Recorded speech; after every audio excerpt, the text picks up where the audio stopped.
Our title, oh, all of a sudden the mic went on. Our title seems particularly apt this year because one of our student presenters, Megan Adlam, worked on an archaeological dig in Despotico near the Aegean Sea. But it also applies metaphorically to everything you're about to hear and see because the students and faculty member will address other forms of digging they've undertaken in their quests for knowledge.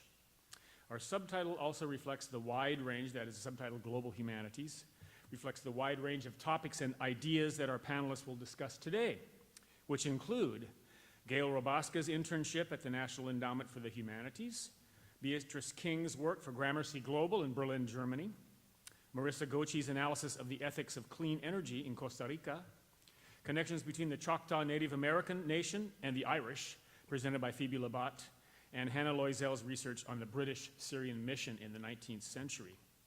And if that isn't global enough for you, after that we will hear this year's Nachbahr Award winner, Dr. Thomas Ward, Professor of Modern Languages and Literatures, present the 2018 Nachbahr Lecture entitled The Life of the Mind When Class Overwhelms Race and Gender. And Tom, that's still your title?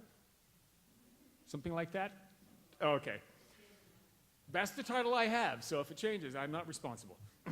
The Nachbahr Award was established in 1996 in honor of Bernard Nachbahr, longtime professor of philosophy at Loyola and the first director of the Center for the Humanities. It's given annually to a member of the faculty whose work represents an outstanding contribution to the humanities and whose career demonstrates wide-ranging intellectual curiosity and dedication to the life of the mind. And when I introduce Tom, you'll hear how he fits that to a T. He epitomizes those qualities, and he has a nice tie on besides. After his talk, that's a new tie? From Peru, see? Global Humanities. After the talk, please stay for the reception. You'll get a chance to meet, mingle, and munch with faculty, students, and parents, and to ask any questions the panelists did not answer in the brief Q&A that we're going to have after all 6 panelists. And that's going to be very brief because we have to make room for our Nachbahr address, and then we have to have a lot of time for eating.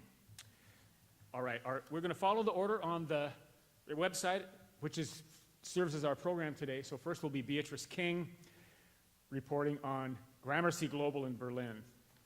Beatrice. All right, is it okay if I take the microphone? All right, so my name is Beatrice King, and I had an internship this summer with a sports marketing company called Gramercy Global in Berlin, Germany. And for this summer, I was awarded the Center for Humanities internship grant. So, living, studying, and working in Berlin. So, my internship, as I said, was for an online sports marketing agency, headquartered in New York, as well as in Berlin, with 2 small offices in Singapore and London. So, the New York office focused more on website design for sports companies, big music companies, entertainment industry, while the Berlin company focused more on social media aspects. Okay, so just a little bit of background. So where is Berlin? I'll start with how I got interested in Germany. So I first started my interest with Germany while I took Dr. Brew's 101 class my freshman year in German, and I went all the way up to 104. I eventually studied abroad in Berlin last fall, 2017. And so I took a lot of different history classes. So Berlin is in the eastern part of Germany. Germany was split, reunified, so the wall actually went right through Berlin. And so I actually got a chance to live on the west side as well as the east side of Berlin. So yeah, as I said, this all started when I studied abroad in Berlin. So the public transportation system was one of my favorite aspects of Berlin. It really drew me back to Berlin. So here, here's just a map and whatnot. I had a really, really great host family as well. So my homestay was in a nice town called Schöneberg in West Berlin. So really, really great, vibrant area. And so I studied at the Freie University, which is down here. At this Lankwitz campus. So while it did take me 50 minutes to get to school every single day, the public transportation system was so incredible, so efficient. It was one of the big things that I loved about Berlin. So this was my host family. So everyone blonde in the photo is like my host sibling, myself. Uta, who's all the way in the back, was like my host mom. So this is Uta here, her oldest daughter, Valeska. And so they all had husbands, boyfriends, girlfriends, and they're all really successful. They're super, super welcoming, which is one of the reasons I had such a great experience studying abroad. So I love Berlin so much, I went back for spring break, and then I went back for the summer. So with my internship, I was actually living in East Berlin this time, which was super different the second time around. So I was living down in this area in Baumschulenweg. Well, my internship was up kind of more like the center-ish part. And so it was so close. It was a 10-minute S-Bahn ride. So it only took me 5 minutes to get to the S-Bahn, 10 minutes up, 5 minutes to Gramercy Global. It was super fast. I really liked working super close to my apartment and as well as to my internship. So I went through a program called FUBEST, which is run through the Freie University. So that's also the Loyola Study Abroad German program. They go through the Freie University as well. So they have a really great American-German internship partner. So one of the key aspects of, in addition to the internship, was that every single Friday for 8 weeks, all the students in the program, we actually met at the same campus that I studied abroad at, and we had an internship on international differences and similarities between German and American business cultures, which was really, really helpful because working with Germans is very difficult. Definitely at the beginning, they're super straightforward people, not really used to that as an American. I'm super friendly, I want to talk all the time, and they're just like, no, we do work. And so it was definitely an adjustment to get used to, but it was really, really helpful. They never had any drama. They just went in, they went to work, they kept their work and life balance very separate. So while that was a little bit hard to get used to, I really liked it in the end. So specifically my job at Gramercy. So as you can tell, I'm American, so I'm a native English speaker, and they were super happy to have a native English speaker in the office because while they were all German and they spoke English, I had this really great opportunity of reading every single thing that went to clients in English. And so it made me feel really useful because I was the one checking like even the boss's English, which was really, really cool. So I also did a lot of search engine optimization stuff for social media. I worked with Google Ads, I worked with Facebook Business Manager. In creating reports, I was doing a lot of translating from German to English. So they have a lot of different clients here. And the clients that I worked with, you guys probably know Yamaha, my postcard maybe, Valrhona is like a huge chocolate company in Europe, as well as Werder Bremen, which is a huge German sports marketing company, or I'm sorry, a huge German football club. And so, like this summer, as the World Cup was going on, I got so much FIFA swag because they were working with so many football clubs. So that was really fun. So my first project that I worked on was this. So it was for Werder Bremen, as I said, this is a huge German football club. And so this summer there was a lot of scandals going on with privacy, policy, data cookie protection issues with websites and whatnot. So Gramercy was helping a lot of their, they were helping a lot of their clients to rewrite their data cookie policies. And so as you see like in this corner over here, that's Datenschutz cookies. So that's the German version. So my job was to go through this whole updated 20-page version, translate it all to English, and then post it. So I was really shocked that they let me do this because of legal issues and whatnot, but they said that, no, like, you're the translator, and like, you're not a legal person, like, so it's fine, you're just doing the translation. It's like, oh my gosh, okay. So it was really complex because going in my German level was maybe like a B2, B3, which is not fluent in any means at all. But there's just so many huge words in there that I didn't know, but it was really great that I had to like look this up and I was studying my German at the same time and it was becoming better. So one of the other big projects I had was working for my postcard, and so for those who don't know, my postcard is this, it's an online postcard mailing service, so you can download their app or log on online. And you can upload one of your pictures from like anywhere in the world and send it to someone with like, and my postcard will print it out for you and send it to a friend or family member. So I'll do a little bit of advertising for them now. My postcard is really, really cool. It's super easy. If you're in some crazy country, you don't want to work out with like their postage stamps and whatnot. So my job was creating 500 Google ads for them. So I had to use specific keywords. So if you go into Google, and you typed in just examples like online postcard service and online postcards and whatnot, this Google ad for my postcard would show up, it would rank. So that was one of my big jobs, was making sure that my postcard was ranking in the Google pages. So my 8-week internship ended, and because I was in Berlin, I had this super great opportunity to travel. So for the next month, we spent a 2-week road trip going through Sweden, Norway, and Denmark. And then we went to Croatia, my family came over, and we went to Lithuania and Latvia.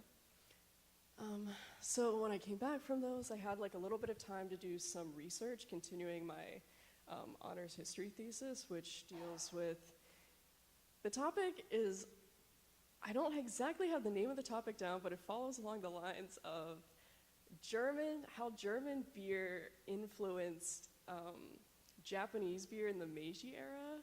And I know it just sounds like, oh, beer, whatever, but it's actually really cool because the Japanese, when Japan was opened to the West, the Germans came in and they brought this beer with them, and the Japanese really liked it, but they had to use this whole Western German influence to actually sell the beer in Japan. And so the Stadtbibliothek in Berlin had so many really great sources to use. I also want to apologize, I'm kind of sick. My voice is very iffy right now. But we're almost over. Okay, so Berlin's super vibrant city.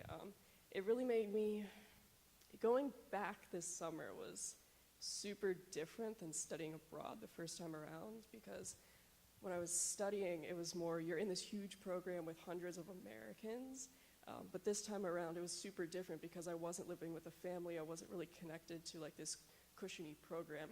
I had to arrange my own housing, I was doing my own food, I was traveling to my internship, like any problems I had, like I really had to deal with them myself.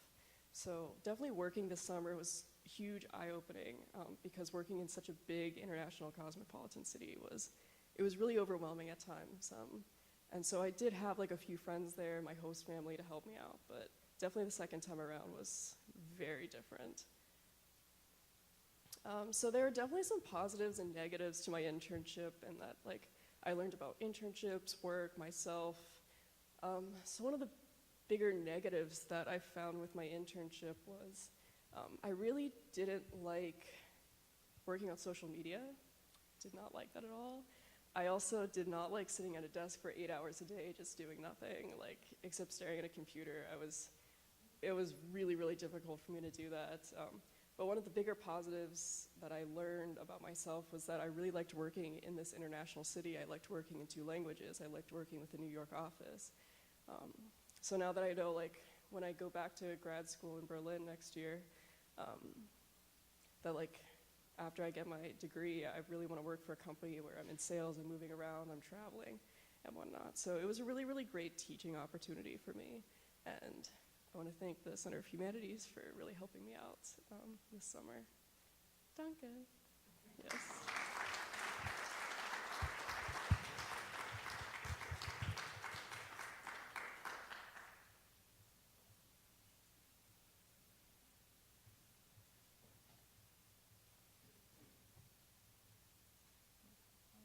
Hello.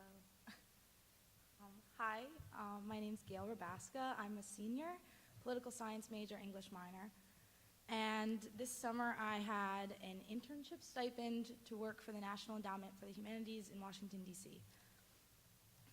I'd first of all like to thank Drs. Osteen and McGlamry for all your work, helping me, helping the center. I really could not have done it without the guidance and the support a lot of different ways, but so the National Endowment for the Humanities, the NEH, is an independent grant-making agency. So it's one of the largest funders of humanities programs in the US, and funds different cultural institutions like museums, libraries, universities, historical societies, but it also funds individual scholars who want to do research. As I'm sure some of the faculty in the room may have applied in the past or received grants. So what my boss liked to say is, we fund that cool thing you like. One of them was the Perseus Project, which is, Dr.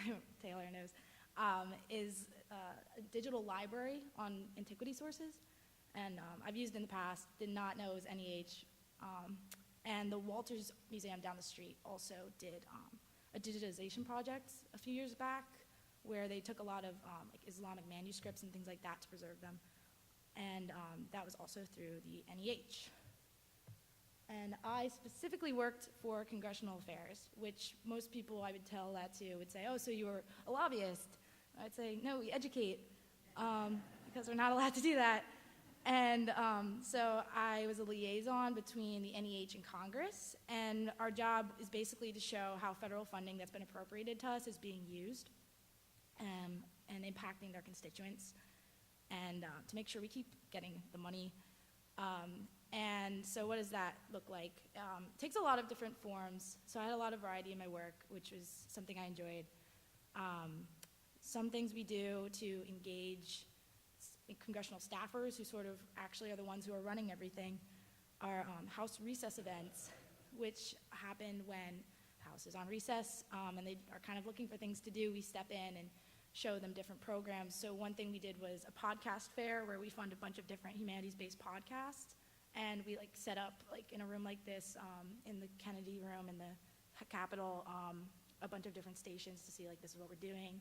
Another thing we did was they just developed an app to show the history of the National Mall, and it's interactive, so if you go, you can physically see on the map, like, oh, this happened here, and we just were out there and had popsicles and invited all the staffers. Another thing we do is we represent the NEH, well, one of my jobs was to represent the NEH in congressional meetings, so a lot of times we would invite grantees to the Hill, and we would go to those meetings with them and just sort of represent and say, make sure they're saying the right, not trying to talk about gun control or something else, and also just thank them for their support. And so one of the things that the NEH does a lot of work with is veterans, for example. So we would take different veterans around to their representatives or senators and say, this is how we're using the funds you appropriated, thank you for your support. One thing I think they had was a poetry workshop for veterans with PTSD to help them work through that trauma in a unique way, which was really interesting, and they said it works really well, which is something I thought was really cool. Another thing we had was National History Day on the Hill, which is a national competition that I'm not sure if some of your high schools may have had it, where you have, it's sort of like a science fair for history projects, and you compete through a bunch of different levels, and if you make it all the way up to the national level, they come and we host them for the day because the NEH funds that, and take them around to watch the congressional proceedings or meet with their representatives, and it was just a fun day, and I got to know a lot about Minnesota through that. And so we did a lot of work aside from that, but those were the main things. This is just a cute little picture of myself and the other interns. So I also did a lot of fun things. I was there when the Capitals won the Stanley Cup for the first time, which was really exciting, and I was a hockey fan for a week for the first time in my life. And they let us leave work in the middle of the day and go to this big rally on the mall. Went to the congressional baseball game. We had special tours of the Capitol and museums. And then, in general, I just had a deeper appreciation for the value of the humanities, and someone who's taking political science, English, classics courses, I thought I already did, but I was able to see how it can be used in really creative ways if you put them in the hands of the right people. And so that was something I really enjoyed, and it was nice to see another side of DC that wasn't within the walls of the Capitol building. So, thank you.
is in Monteverde, Costa Rica, and they are known for having some of the happiest people alive. They were actually rated the happiest people in the world by the New York Times. So they were very happy, and I would agree with that. So while they're also known for hanging bridges, which is, that's me on a hanging bridge, and for the cloud forest that's in Monteverde. So it's the Children's Eternal Cloud Forest, which was actually funded by Swedish children in the 60s. They raised money to conserve this great land when they realized that Costa Rica's government was trying to sell it to make more farms. Okay, so while there, I stayed in the host family. These are my host siblings, Tifa and Ariel. And I ate Costa Rican food a lot. I ate gallo pinto for every meal. That's the rice bean soup. And I traveled. And I studied mostly. So I took a class called Sustainable Development of the Tropics, which was a 1-month course on how development is going in the tropics and how to make it more sustainable because it is such a biodiversity hotspot. While there, I learned about renewable energy. So one of my favorites was windmills. I love wind energy. I'm very biased towards them. They're my favorite. So I took a couple pictures, and I learned about geothermal energy, which is this is a geothermal plant here in Costa Rica. So that's when you take a really long pole, stick it down in the earth into a closed cavern, which is full of hot liquid, and you pull it up, and you use the heat from pulling it off. That's the energy is made from that. So that's cool. But this is what I really got stuck on. So hydroelectric dams can be found all throughout Costa Rica and throughout the world, really. And so what I learned about that was that they aren't as sustainable as I originally would have thought, and how they're kind of portrayed in the media. I'm going to tell you a little bit about hydroelectric dams. So in order to have a dam, you need to have a reservoir. This is the specific reservoir that I visited when in Costa Rica. It was on Lake Arno, in like the northwest region. So you need a reservoir, and that's usually man-made in some way or another. So either it's actually man-made, like they dig into the ground and put concrete down, or this was originally a smaller lake. And in the 60s, they had to flood it to get a larger size so that they'd be more productive with energy going through the dam. And so a couple towns were actually built. Nuevo Arnal was originally Arnal, and it was where what is now flooded. And so they had to move 3 populations of people out of the way in order to make this new lake, this new reservoir. And then you need a generator and turbine. So the generator spins and the turbine makes. And so that sends power down the electricity line and gets to your house, essentially. Sometimes you need penstocks or oscillation towers. Those are really just like extra features that people have put into the landscape in order to make the process more efficient. And sometimes complexes will be made up of successive lakes going down a river. And so sometimes the river will run dry, or the rivers aren't connected by a river, so they need use penstocks, which bring the water down the river, or down to the next dam. So in Costa Rica, they make electricity that's run all by one company. It's not like there's no like individual private companies. It's a public company. It's called ISE. And so they're responsible for all of the different development in that sector. So that's just background information. My paper was, so technically we're living in, or people are arguing that we're living in a new geological age called the Anthropocene. Haven't heard about it, but it means the new epoch of humans. Global temperatures are rising. They've risen 1.62 degrees Celsius since the late 19th century. and our atmospheric carbon dioxide levels have never gone above 400 or 300 parts per million, and they're now currently at 400 parts per million. So in 400,000 years, that hasn't been changed, and then all of a sudden in the 1950s, it changed, and so there's a direct correlation there. And so you might ask, well, why does that matter? Okay, so hydroelectricity has a lot of history with humans, with humanity.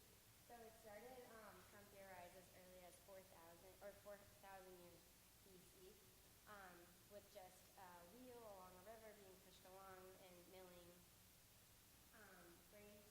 And so obviously it's really exploded with the with finding of electricity. So and Three Gorges Dam is one of the biggest dams, and it's in China, and most of them are man-made. So why do dams matter to the global warming issue that's going on right now? And it's because of methane production. So these reservoirs are man-made, and so they end up they don't have those natural protections that like lakes will, like trees along the outside, which tend to hold the ground together. And so a lot of dirt will fall into what was naturally working fine and now is a man-made lake.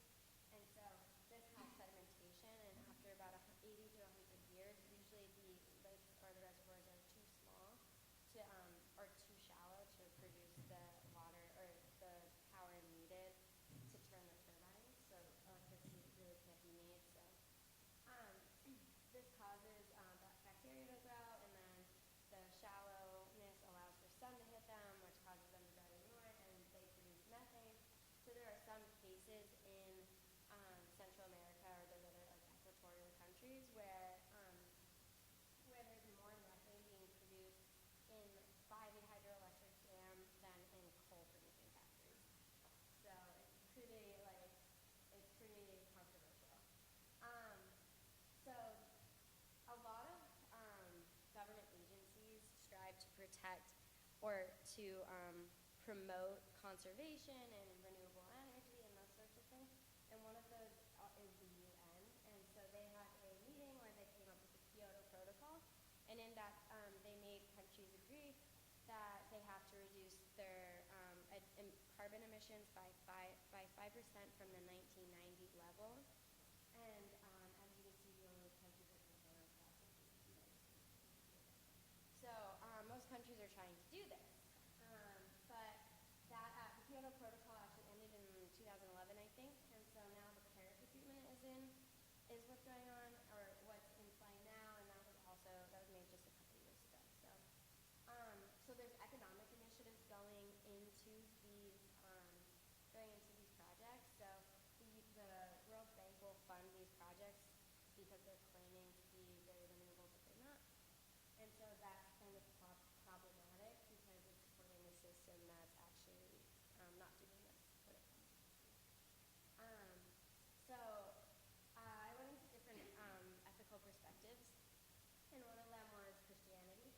And so I really took the perspectives of two ethicists of the past, and one was Lynn White, who wrote The Historical Roots of Our Ecological Crisis, and he claims that in the Bible, it was written that humanity was to dominate the earth, and because of this, Christianity has allowed itself and its followers to degrade the earth past the point of where it's really sustainable. And then in return, Patrick Doble, about 10 years later, wrote his Return to the Judeo-Christian Attitude Towards Nature, in which he said, well, no, that verse in Genesis didn't say dominate, it said steward. We're stewards of the earth. And so that's kind of where Christianity has fallen today within this whole ethical issue, is that we are stewards of the earth, and it's our ethical duty and our moral right to conserve, and in doing so, like hydroelectric dams shouldn't be continued. And then, obviously Catholicism is very different.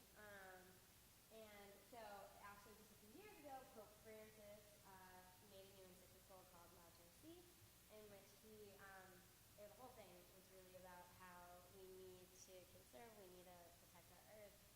And so in it, there's many, many examples of him saying we need to stop doing these. And one of these practices would be hydroelectric dams.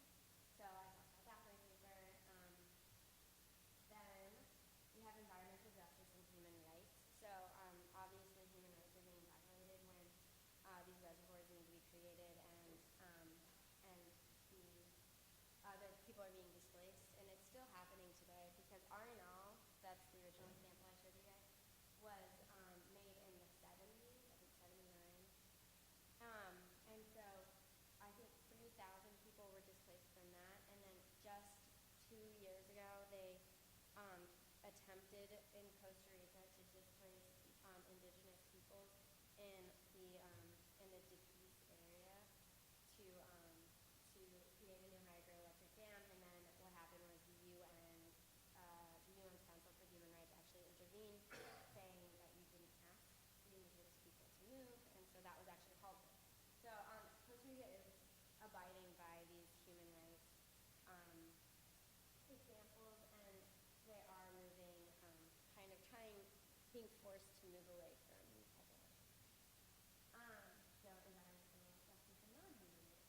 So with the warming of the atmosphere, obviously a lot of animals are being affected by this, not just these macrofauna, but also microfauna and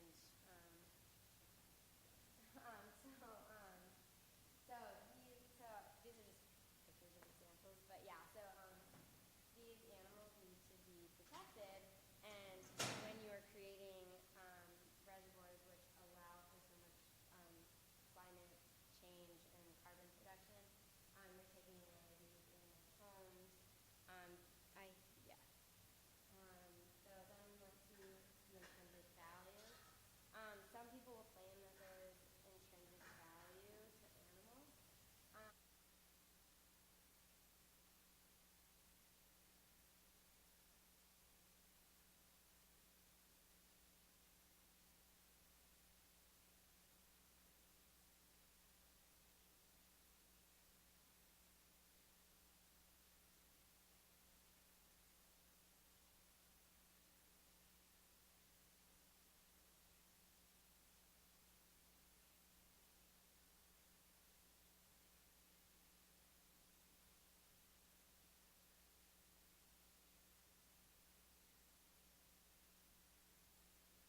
Hello?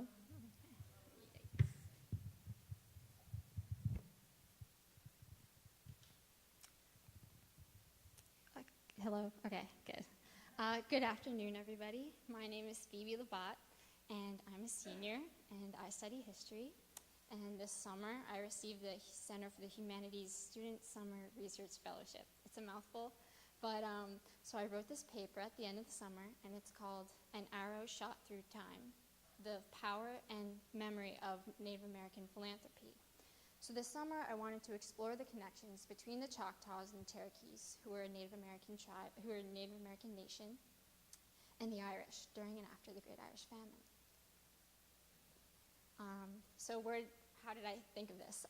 So last year, I had the opportunity to study abroad, and this brought me to the wonderful and beautiful island of Ireland. And while I was there, I befriended a bus driver and tour guide, Liam, and he told me this story at dinner one night. He said that there was a sculpture in the middle of County Cork that was called Kindred Spirits. And he said that the Choctaws had donated $170 to the Irish, and that the Irish then, in 2017, had erected the statue.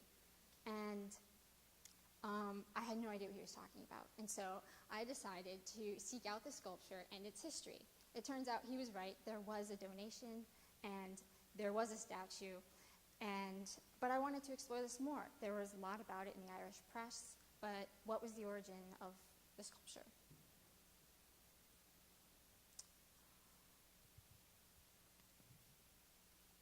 Got it. Okay. So when people ask me about my project, I have to explain three things first. The first thing is the Choctaws and the Cherokees are a Native American nation who live in Oklahoma, but they're originally from the southeastern United States.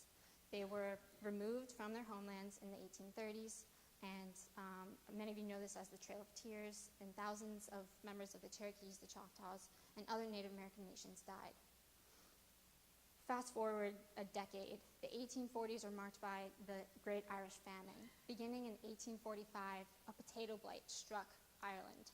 A fungus infected all the potatoes, and it would happen during the end of the season, so farmers didn't realize until it was too late that they didn't have food for the winter.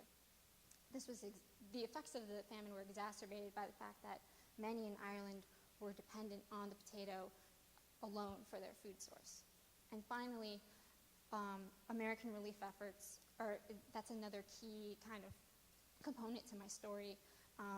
New York, Boston, Albany, they've all been recognized in the past and in the present for their help to the Irish during the famine. But I wanted to explore kind of an unknown, sort of a new angle of this.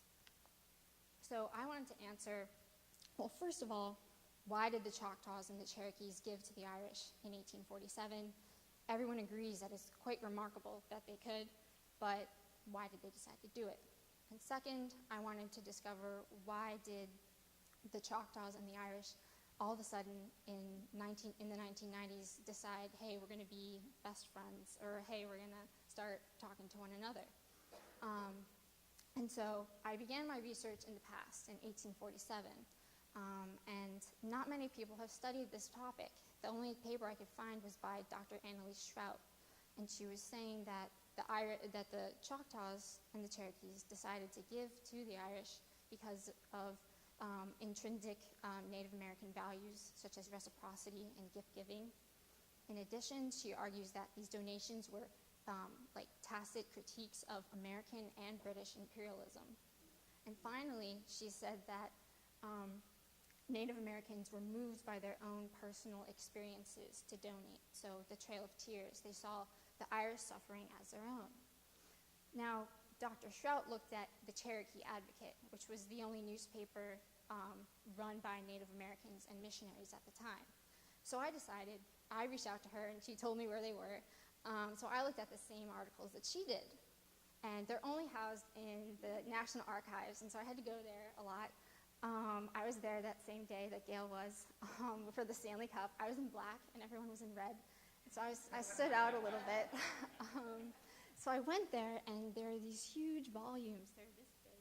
They're this big, and bigger than myself. And so I would sift through each and every issue of the newspaper looking for, you can do a keyword search with just your eyes, not just an online database. I looked for Ireland, Irish. And so while I was looking through these articles, I started to realize that I agreed with Shrout on certain issues, but I disagreed with her on others. For example, I agreed with her that traditional Native American values did play a role in the Cherokee and Choctaw decisions to donate to the Irish.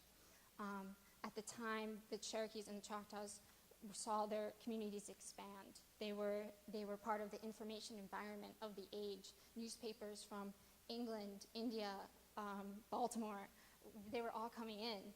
And in addition, they were shipping goods out to New Orleans, who would then bring it to other places. And so they really saw themselves as part of a bigger community. And in the past, they had taken care of people in their community by giving to them. And so I thought that this was definitely a motivator. Second, I found two other major forces that went into Cherokee and Choctaw decisions.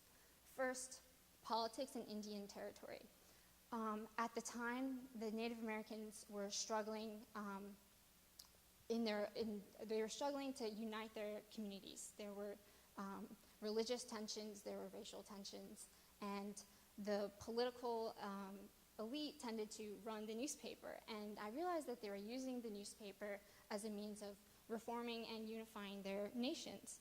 And I also realized that a lot of the rhetoric that Americans were using to persuade people to donate to the Irish was very similar to the way that to the rhetoric that Native Americans were using.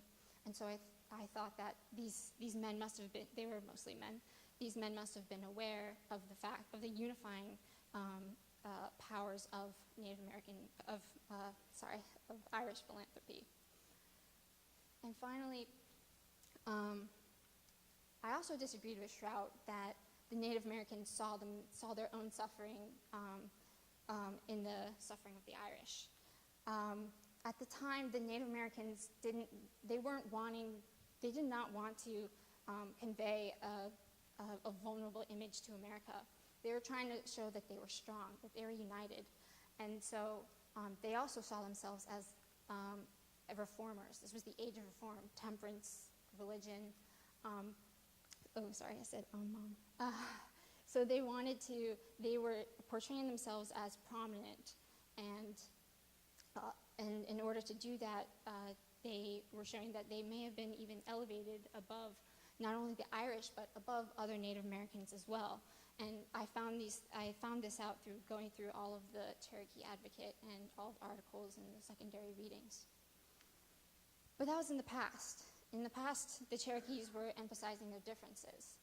But in the present, they're emphasizing their similarities. So what gives? What happened? Why is there a statue called Kindred Spirits in the middle of Cork, Ireland? So I thought that I would find some evidence showing that they were communicating with one another between 1847 and 2017. I didn't find any evidence of that. I only found this one article in 1964. But what I did find was that the Irish were the ones who first began to say, hey, we recognize your story as our own story. In the 1960s,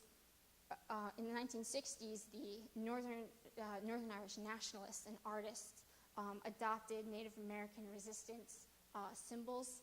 This picture is actually by a Choctaw artist in the 1990s. He's wearing the Sinn Féin medallion there. And so it was the Irish who first began this. And in this environment, there's this guy named Don Mullen. And Don Mullen, he was from Northern Ireland, and he visited America one day in 1989. And he went to a lecture, and at the lecture, they were talking about the Choctaws. And they mentioned this donation. And so Don Mullen took it upon himself to go to the Choctaw territory, to Oklahoma, where the Choctaws were, with his dad, and thank him and thank the chief, and to invite him to Ireland. And Don Mullen was just, he was a humanitarian, but he really wasn't any type of politician or anything. But Don Mullen and his organization, which was Action from Ireland, a humanitarian organization, they wanted to celebrate the 150th anniversary of the Great Irish Famine, and they wanted to celebrate it in such a way that they were also shedding light on some of the issues in the modern world, such as hunger and genocide. And they thought that, wow, the Choctaws are a really great story. They're a really great model for Irish citizens to use. And so since then, the Irish and the Choctaws have been saying, your story is our story. They say that this is how we should react to famine. This is how we should behave. And more importantly, it is now that they're saying historical suffering forms the foundation of our relationship. And there are tangible results to this relationship. Not only they don't repay one another, although they have in the past, but they generally try to solve issues for emerging nations in Africa or in Indonesia. They respond to natural disasters, and so the Irish are saying this is how we should behave, and then the Choctaws are also, they're really interesting organizations that they run together, and so they've kind of formed this, they're trying to put themselves on the forefront of humanitarian efforts. And so back in Middleton, the sculpture, I really just provided the context for you. I'm not exactly sure whose decision it was to erect that particular statue in that place. There's no indication that the money went directly to Cork. I do know that the money went to Memphis and then to New York and then to Dublin. And then Dublin, you don't know where it went after that. The Quakers just distributed it everywhere they thought needed it. And so I do know that Cork has tried to kind of revamp their tourism landscape in recent years, so that could have been part of it, but also communities in Ireland all decide how they remember the Irish famine, and this was Middleton's way of remembering. So significant, my research I think is significant. For one, it tells us a lot about Native American identity as well as Irish identity in the past and in the present. And it also tells us about how they build communities and what else builds community. Is it historical experience? Is it race, or et cetera, et cetera? I also think that this is a very fascinating perspective. I didn't share all of the little anecdotes I have with you guys just because there are so many, and I tried to fit them all in my paper, but if you ever want to know anything about visits or anything, like visits from the Choctaw to the Irish president, I can tell you about it because there are quite a few. And so in the future, I think that people should explore why the Choctaws and not the Cherokees. The Irish emphasize their relationship with the Choctaws in the modern era, but not with the Cherokees. And I'm not exactly sure why, and that's something I think I should have addressed in my paper. And another thing I should have addressed, I think, is what other causes have the two groups championed together? I know climate change is one, and world hunger is another, and there are also a few things against corporations and things like that. And finally, I would like to thank the Center for the Humanities, and I would like to thank Dr. Mulcahy, who is my mentor. I would like to thank Dr. Brennan, who told me to find a topic for history methods, and this is what I found. And Dr. Annalise Strout, who told me where the articles were, where the Cherokee Advocate articles were. Dean Fowle, who I worked for this summer. Jen and Anita, who aren't here but are here in spirit, who I also worked for this summer, and Isabel the cat, who's Dr. Brennan's cat, and is a really nice cat. So, thank you.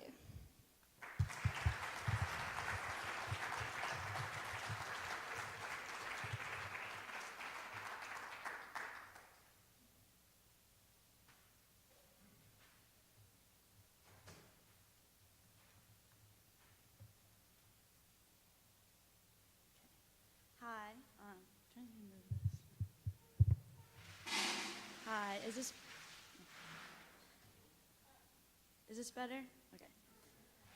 Hi, my name's Hannah Loisel, and I'm a senior Global Studies and History major here at Loyola. This summer, I received a research grant through the Center for Humanities, and my research focused on the British Syrian mission, specifically focused on the life and work of Mrs. Augusta Mentor Mott. I spent the majority of my time working with the unpublished primary source diaries of Mrs. Mott, who is integral in the establishment and success of the British Syrian Mission in its early years. The British Syrian Mission was one of, if not the first, humanitarian enterprise in the area. The organization was established as a response to religious violence that occurred during and previous to 1860. The British Syrian Mission provided medical relief and education services to those impacted by religious violence. In particular, the groups of people that were most greatly impacted were Christian women and children, many of whom were left widowed and fatherless in the wake of this religious violence. Though the British Syrian Mission was originally started as a relief organization for the Christian population of Syria, its founder, Mrs. Elizabeth Bowen Thompson, upon her arrival, recognized the need for a schooling system for all those that lived in the region. In her first weeks living in Syria, Mrs. Bowen Thompson established the British Syrian Mission to provide education to the people of Syria in the form of schools, expanding beyond merely Christian students and including schools for all different marginalized groups of Syrians.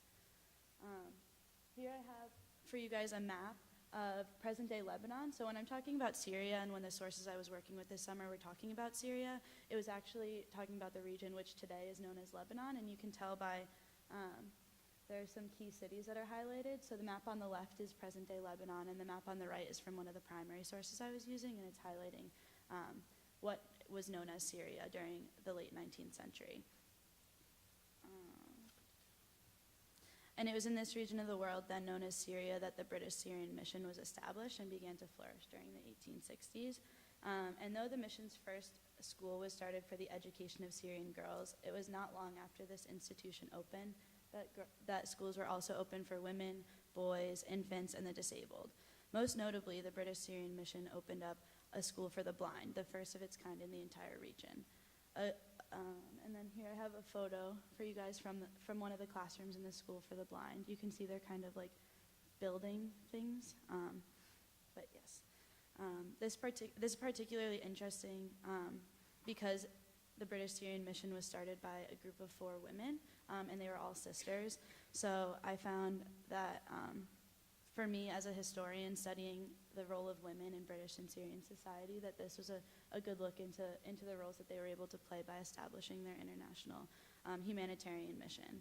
So joined by her 3 sisters, Mrs. Bowen Thompson spearheaded the British Syrian Mission until her death in 1869, and it was then that the leadership of the mission was handed to sisters Mrs. Mott and Mrs. Smith. So though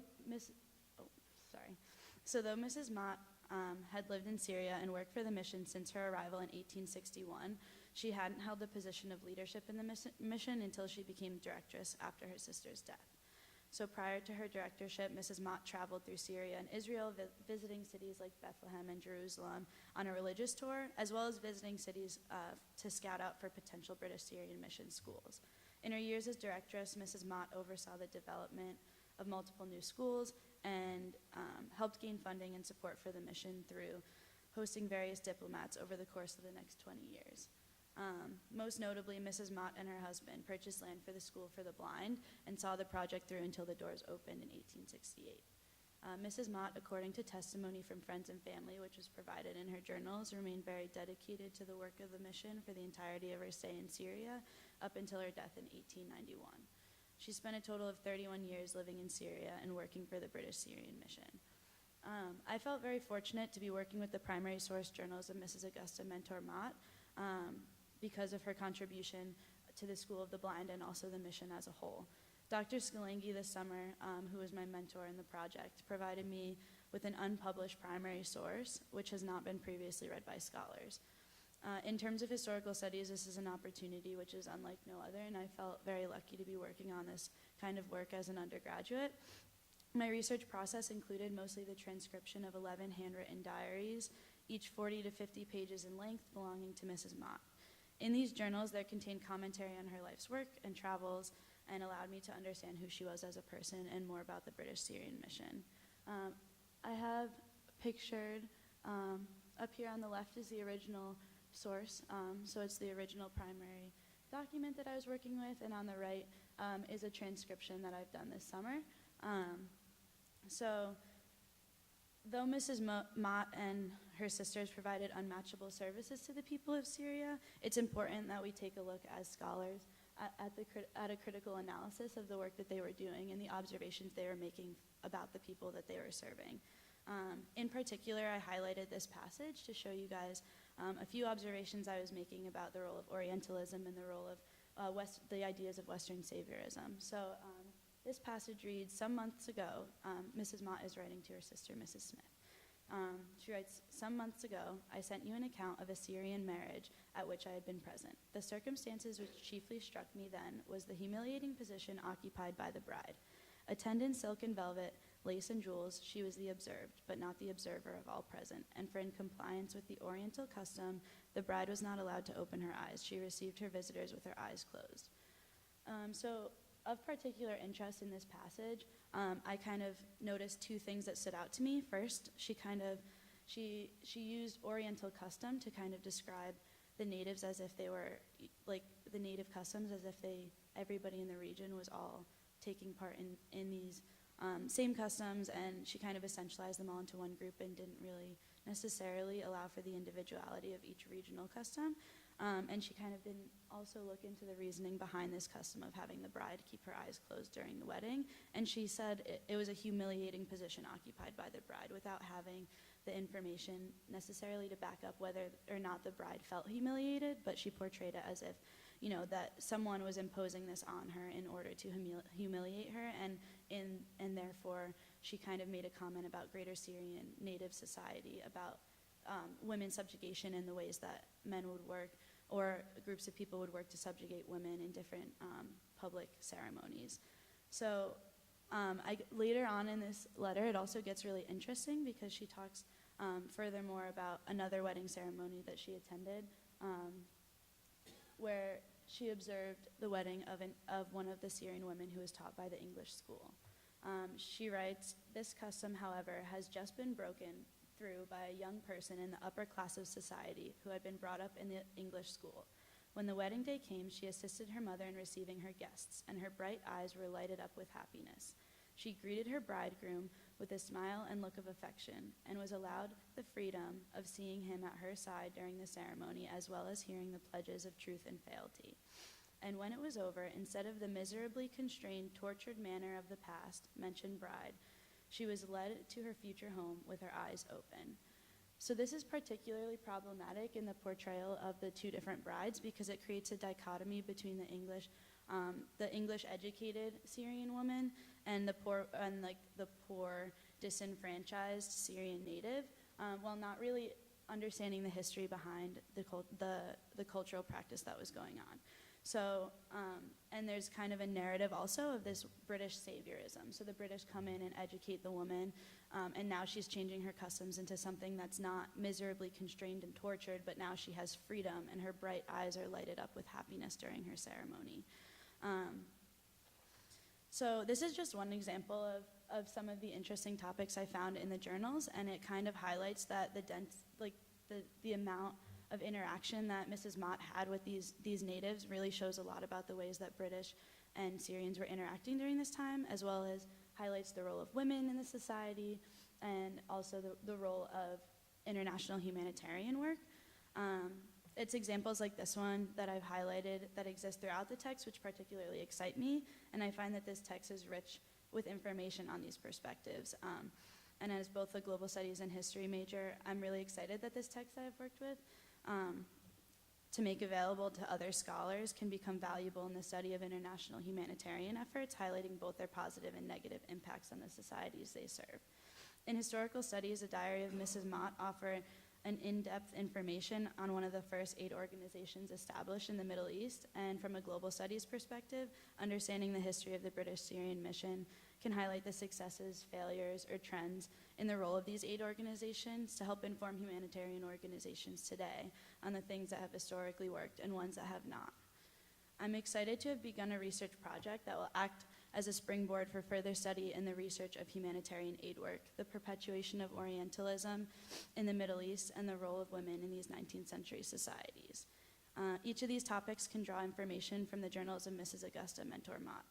Though my research this summer primarily consisted of the transcription of these journals and resulted in a report on the events of Mrs. Mott's life based on her journals, I look forward to carrying out this research in a in an independent study this fall with Dr. Scalangi and perform a critical analysis of these topics within the text.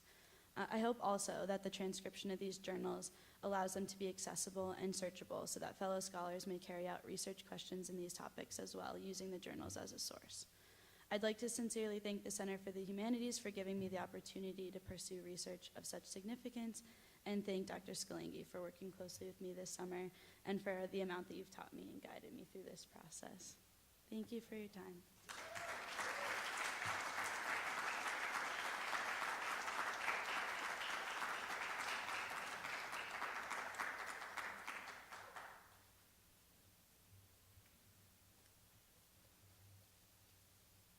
Hi, I'm Megan. And this past summer, I was fortunate enough to spend 4 weeks in Greece, thanks to the help of Loyola Center for Humanities. The program I attended was directed by a college year in Athens, or CYA, and was set on the small and desolate island of Despotico. It's denoted on the map by the red square. Despotico is one of the 220 islands that make up the Greek Cyclades and is home to a Greek sanctuary, which is believed to be dedicated to the god Apollo, as well as his twin sister Artemis and the goddess Hestia. Currently believed to be made up of 18 buildings, Despotico's sanctuary has been under excavation since 2001.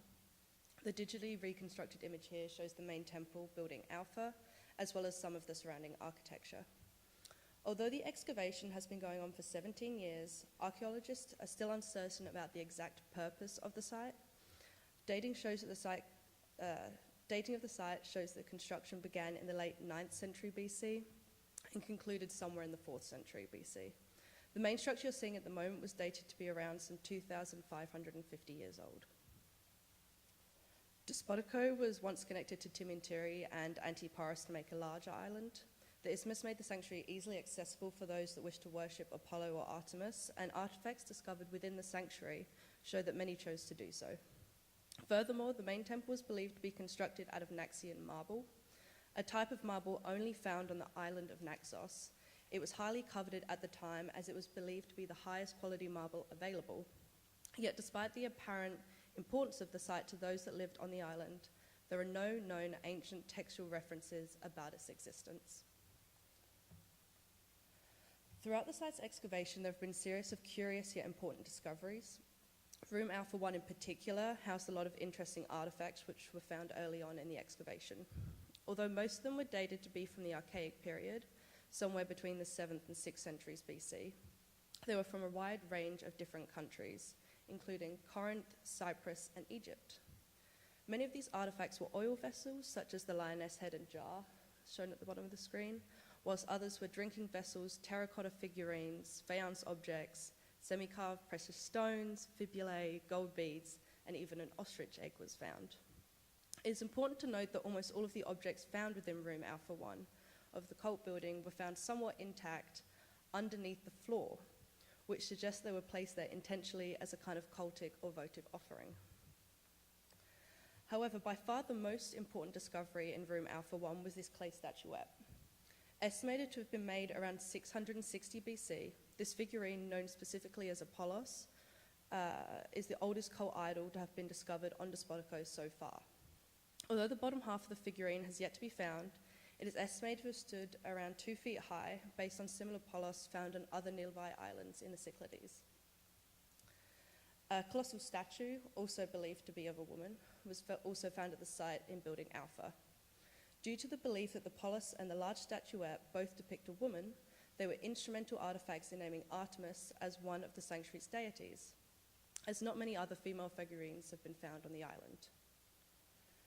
Multiple kuros, a type of archaic statue, were also found at the site, and although they are mainly votive offerings, their uses vary, such as this kuros, which was used as a kind of doorstop. Another exciting find from Despotico is the escura of Hestia Isthmia, which was placed just over 3 feet away from the temple porch. The escura is made up of 4 processed marble slabs, with one facing the temple, inscribed with Hestia Isthmia in Greek. The inscription is irrefutable proof that Hestia was one of the main deities worshipped on Despotico, and as she was the patron goddess of sailors, this makes sense. The term isthmia is used in the inscription to make reference to the isthmus that was used to connect Despotico and Timintiri to Antiparos. Although the site is very clearly a sanctuary, whether or not it was used for other purposes is a little hazy. Due to the size of the site and the number of buildings that are held within the compound, it is believed that it could have been used as a dining space, as a residence, or a general meeting place for those that lived on the island. Despite the lack of textual references to the site, those working on it believe that the small island may have played a role in the Persian War. When the Persians were making their journey towards Athens, it is thought that they may have stopped on Paros. During their stay on the small island, they somehow coerced the Parians to provide them a few ships to aid their invasion efforts, specifically during the Battle of Marathon. Then, after the Persians were defeated, it's believed that the Athenians attempted to force Paros and Antiparos into their empire. But when the Athenians were unable to break the tiny islands, they destroyed the temple on Despotico, as well as its contents.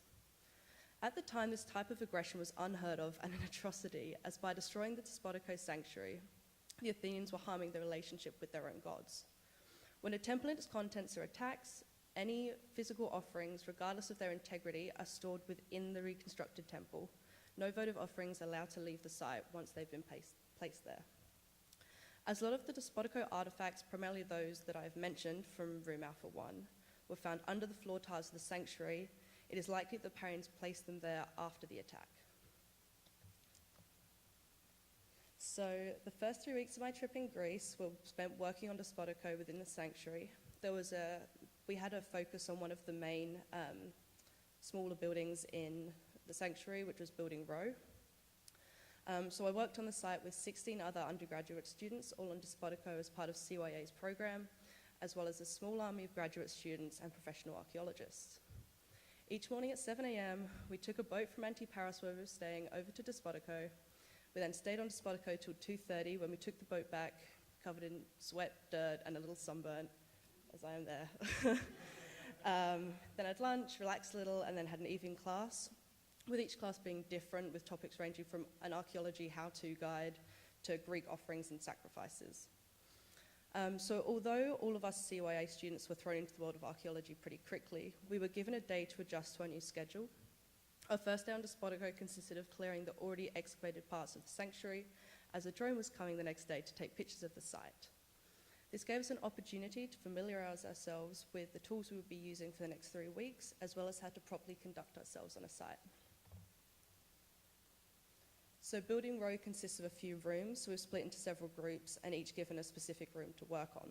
We're in charge of properly recording our excavation of the room, which included noting any finds we made, when we fully excavated a sedimentary layer, and taking photos of the room at the start and end of each day. The room in the middle is the one that I worked in. The majority of what we found in Building Row were ceiling tiles and nondescript pottery fragments, although in the second week we did uncover a complete amphora. In my room, all of the pottery was found outside of the entrance, which made us believe that it was likely dropped or smashed there for some reason. The condition of the building as a whole and what we found within it led us to believe that it was used for storage mainly. As we uncovered more and more fragments, we began to take shifts washing the pottery. This was done in buckets with bottled water that we had to cart to the island each day, and toothbrushes. We had to be careful with any decorated pieces, as we could potentially erase the delicate designs. So although a lot of what we found was not decorated, we did find this one lone piece of Athenian black figure pottery, which everyone was very excited about. My CYA professor, who happened to be an ancient Greek ceramics expert, dated this piece to be dated to have been made between 550 and 545 BC. So if you look closely, you can see the man's leg on the left of the shard, so that was very exciting. By the end of the second week, we had completely excavated Building Row and were given the opportunity to move into the main sanctuary. One of the buildings in South Complex, which was off to the left of Building Alpha, hadn't been fully excavated, and we were tasked with trying to uncover its exterior wall. This meant using pickaxes to remove a segment of dirt 6 feet deep, 6 feet long, and 1 foot wide. Despite our best efforts, we were unable to completely uncover where the exterior wall joined the rest of the complex.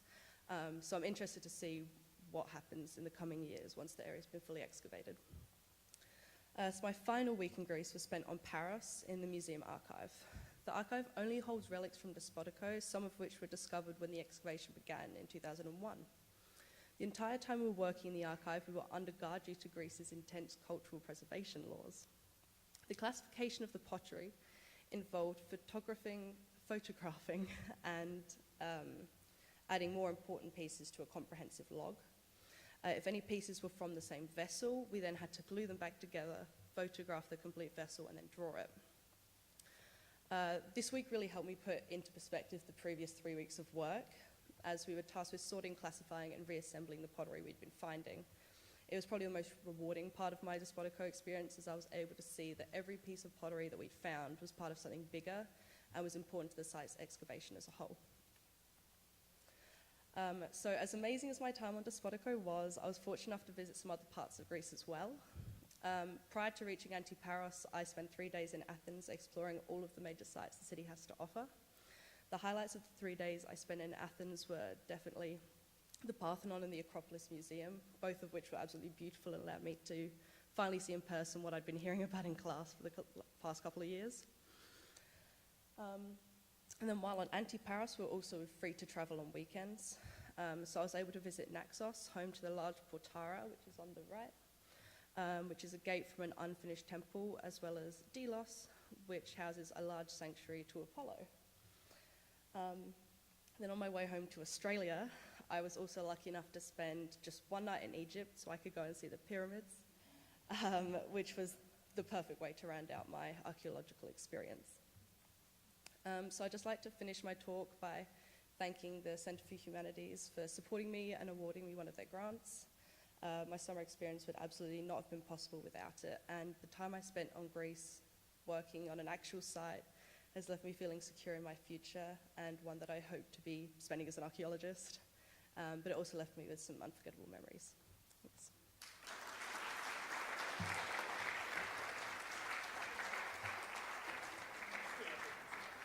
Okay.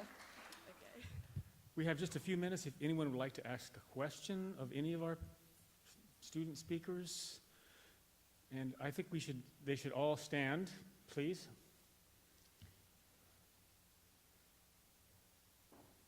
Yeah, thank you for coming up here. Let's give them all one more round of applause, first of all.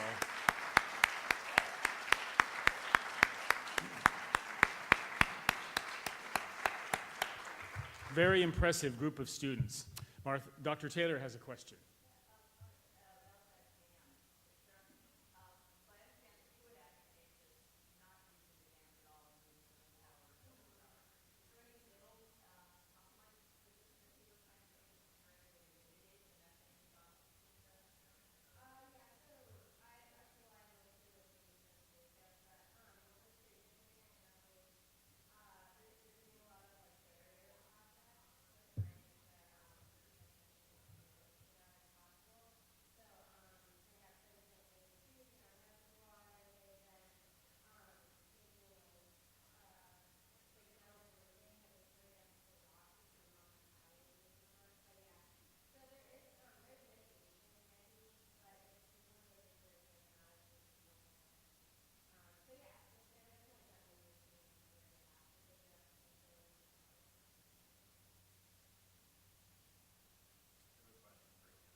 You ready, Tom?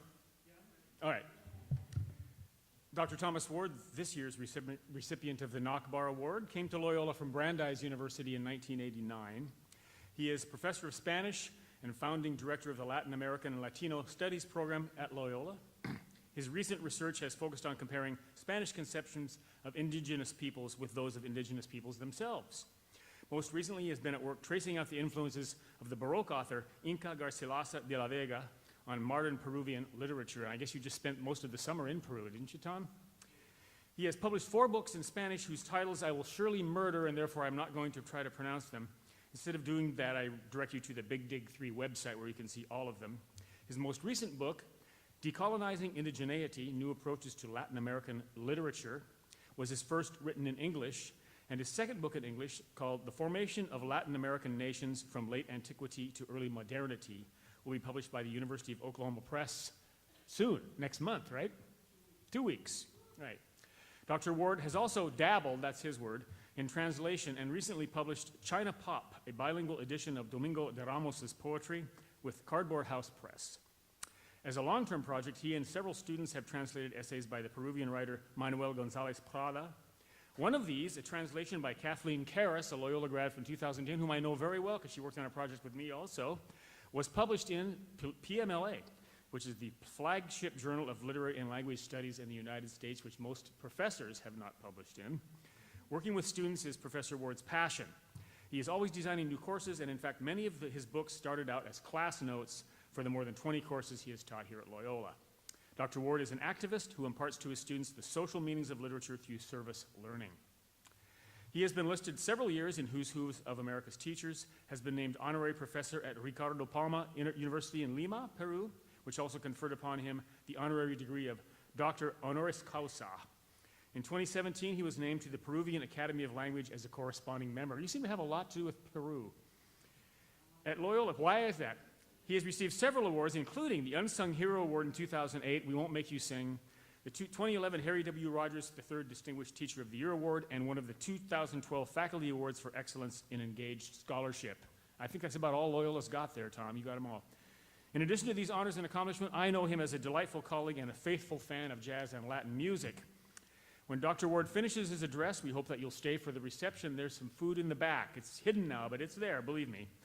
As you can see, there's an array, or as you cannot see, there's an array of delicious food and beverages. During the reception, we will also present this year's Affiliate Teaching Award to Catherine Savell, also of the Department of Modern Languages and Literatures. But now please join me in welcoming our Nachbahr Award winner, Dr. Thomas Ward.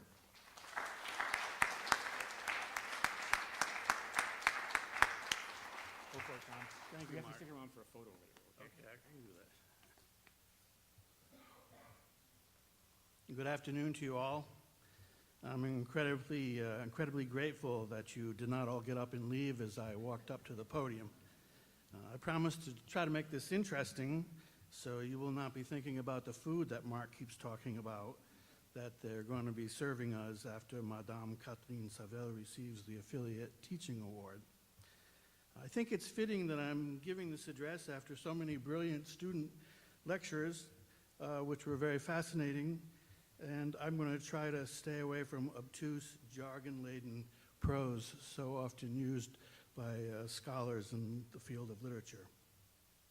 I'm extremely humbled to receive the Nachbahr Award for Outstanding Achievement in Scholarship by a faculty member in the Humanities.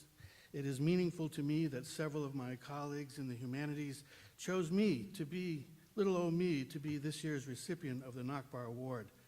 I never met Bernard Nachbahr, even though he passed away 5 years after I arrived at Loyola. I don't know how that could be. I suppose that was because he was busy running one of Loyola's first study abroad programs at Catholic University in Belgium.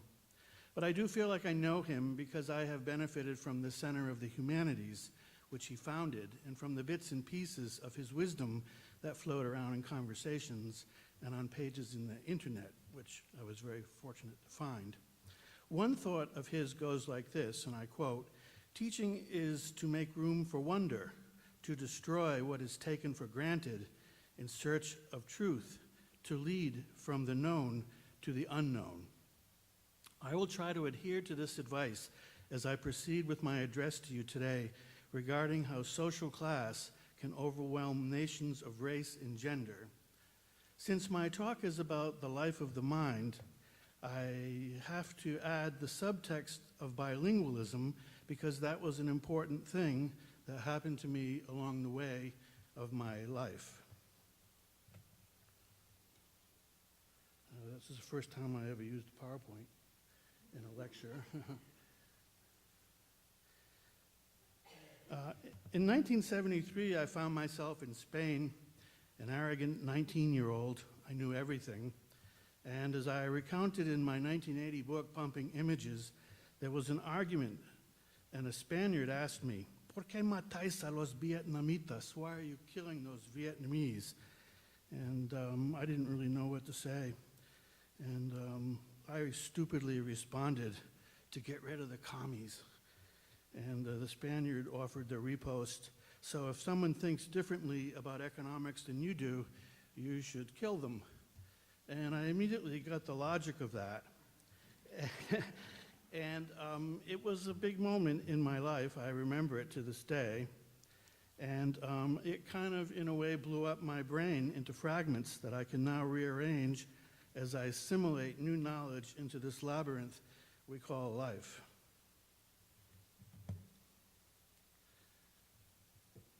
This basic questioning logic paradigm, free from political ideology, evolved in my mind until I came up with a paradigm of decolonial reasoning. Decolonial reasoning can be helpful to understand organizations like Black Lives Matter or Occupy Wall Street, but it can also serve in the study of Latin American literature, especially during the Renaissance when the conquest happened. This is because it was colonialism that reorganized life here in the Americas.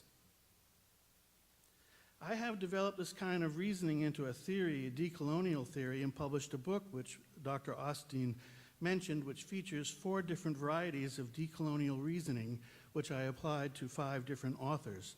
The book, Decolonial Indigeneity, was published by Lexington Books in 2017. Fortuitously, it was just released this week in paperback, so I was very happy to see that. Today I'm going to talk about a bilingual author, an early 17th century historian. He was from Cusco, Peru, the seat of the Inca Empire, and ended up living in Cordoba, Spain. He changed his name a few times, but the last and most symbolic version of his name was Inca Garcilaso de la Vega.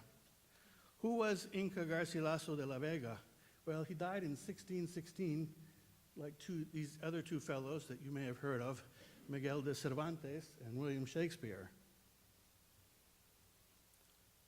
Now we come to the race part. The race part is interesting because we didn't really use the word race in the 16th century. What I found in Spanish, the word that's usually used is nation or naciones.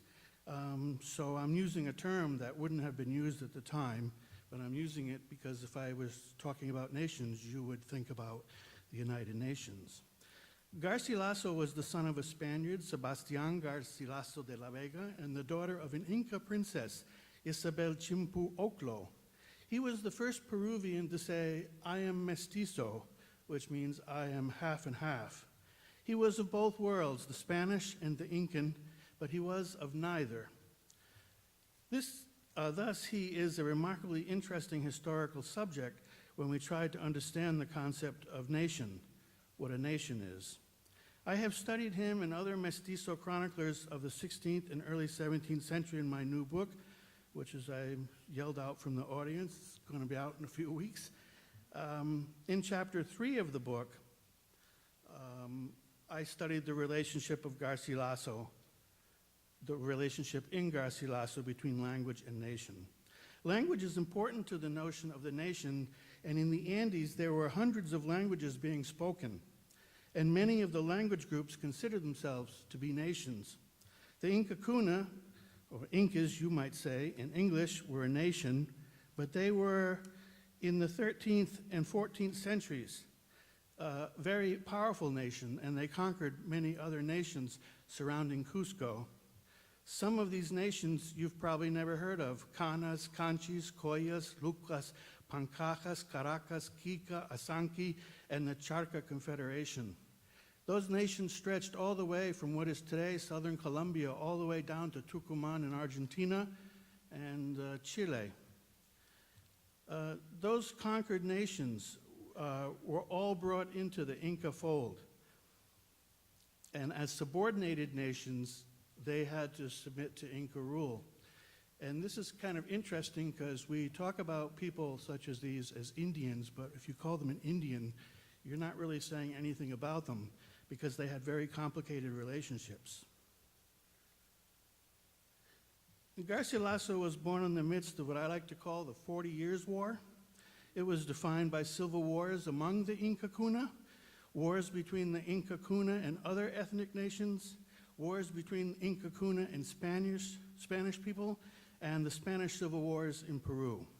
The period ran from 1532 with Francisco Pizarro's execution of the Inca king Atahualpa and the execution of the last Inca sovereign Tupac Amaru the first in 1572.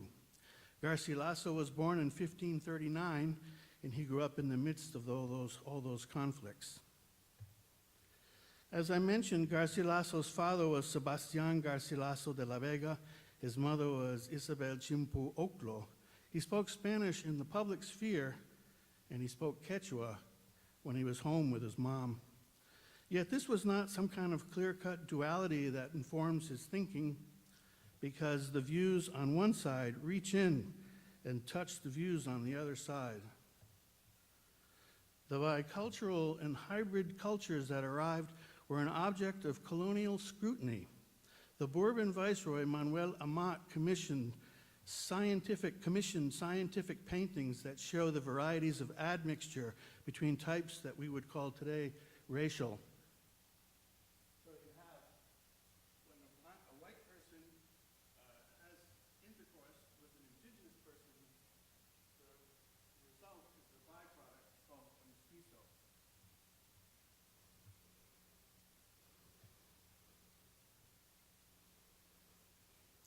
This is not surprising that there would be interest in this, because even if you look in architecture, I took this picture in Cusco.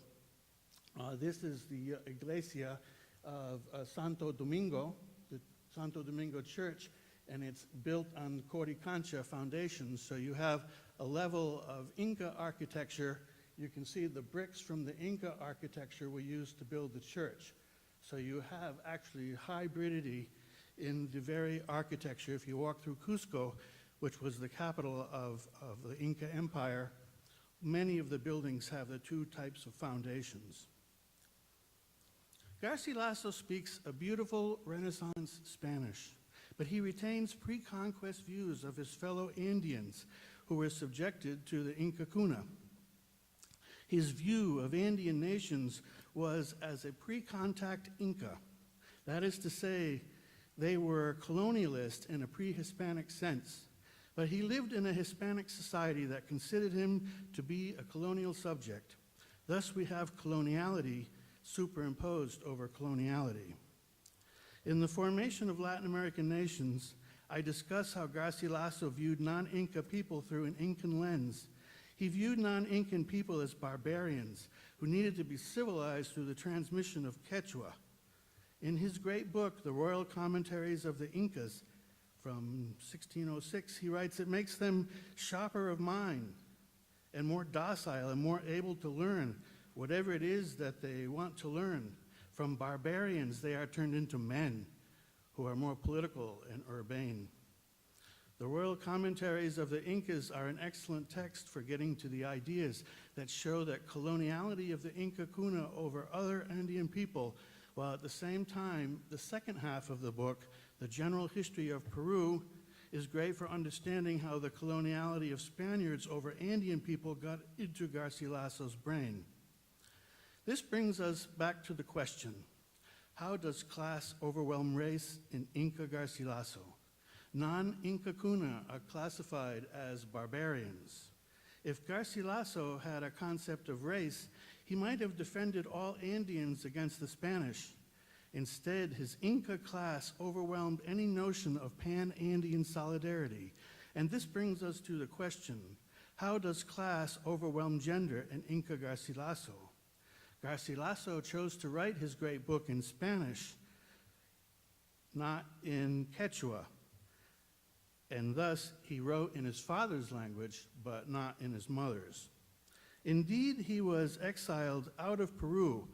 All those people with Inca blood were very dangerous, and he ended up in Cordoba in Spain. People argue if it was exile or self-exile, we don't know. In Spain, he hung out with linguists such as Bernardo Aldrete, canon of the Cathedral of Cordoba, and the author of the 1606 book on the origin and beginning of the Spanish language, which was published in Rome. Why do I say that class overwhelms race or nationality? Because Garcilaso was interested in maintaining privilege of the Inca class over the class of everyday Indians, a term he sometimes used. This way, the Inca Cuna could maintain royal privilege even during the colonial interval. If you are interested in Garcilaso de la Vega, he has 3 books of original scholarship. In the end, my thesis that bilingualism breeds a more open mind, as I feel it did with my basic question about the Vietnamese in 1973, even in the end, I think I'm proving that my thesis is wrong, which is very upsetting to me. So what I would like to say about it is that the thesis of decolonial theory may be true in some cases, but not in all cases, and certainly not true with Inca Garcilaso de la Vega. I believe this has to do with the powerful influence of class over race and gender.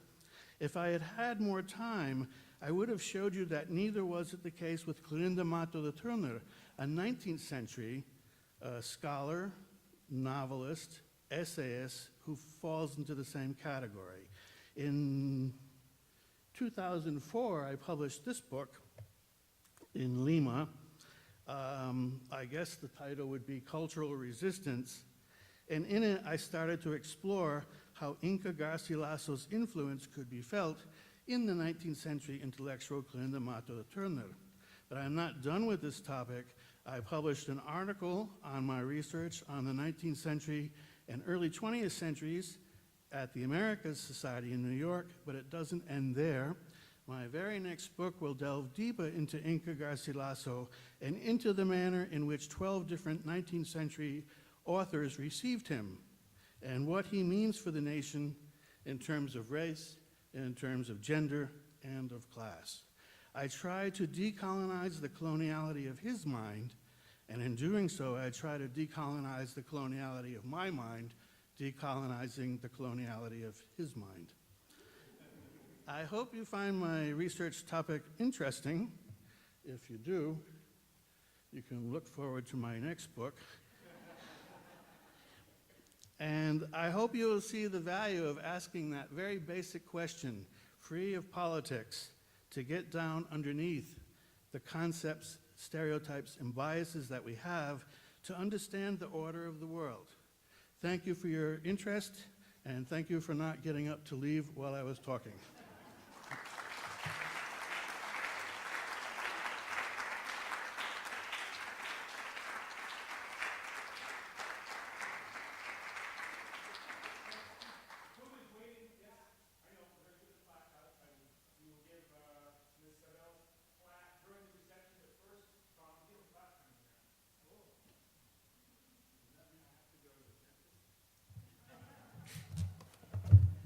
Ooh, look at this impressive plaque. Hey, we need a, hold it, she's gonna take a photo. You have to give a big smile. Come over here. Okay, now hold it like you're just now getting it. There we go.